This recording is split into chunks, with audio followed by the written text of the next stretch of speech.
Ayan mga bossing, conversion tayo. Tutorial conversion tayo ng speedometer na convert natin siya ng non-ABS na. Gagawin na natin, papalit tayo ng sensor. Pilitan na ng sensor. Pang-click yung ginamit natin. Yan, iwawiring natin ito siya. Ito negative, positive, tapos sensor. And dito naman sa ano niya, dito naman sa socket niya. Hanapin lang natin yung solid block. Ito. Tapos ididikit natin dito yung white na may blue. Ito. Ayan. Didikit natin yan siya dito sa block. Kasi itong white na may blue, ito yung ilaw indicator light doon sa dashboard.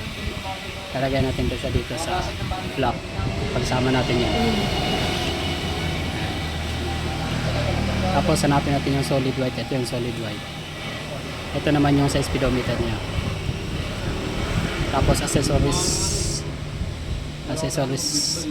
Ito yung sa accessories. Ito yung positive. Ngayon gagawin natin yung negative sa sensor. Kakabit natin dito.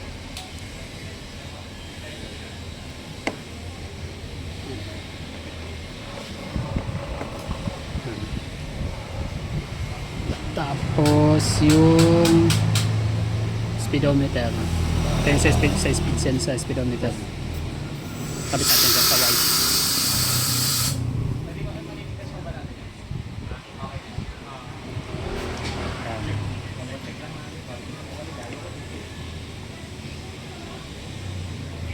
Tapos yung positive accessories. Kabit natin dito sa brown. Ito kasi brown. Ito yung sa pagsusi. Pag unang susi, magkakaroon ka ng live.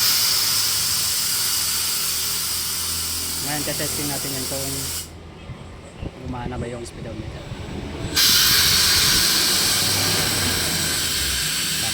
So ito, hindi na natin ibabalik ito sa socket dito. Hindi natin pwede balikan kasi nakakasalubong na yung mga connection yan. Kaya hindi natin ibabalik yan. Kaya cable tie na natin yan dito sa gilid. Balutin na natin para hindi makabasa.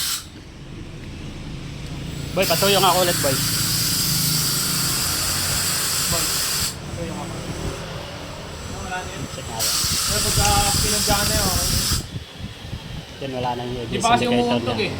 Check engine mamaya, madami nga, bibilit na lang natin yan. Ang checking nga natin gagawin sa dito. Yun o, gumana na. Okay na, pwede na. Baka tatakbo na yung motor. Ba't yan, umabot ng 120. Ayun mga bossing, kung may natutunan kayo sa tutorial natin, pa-like, follow, and share na rin. Sakit na,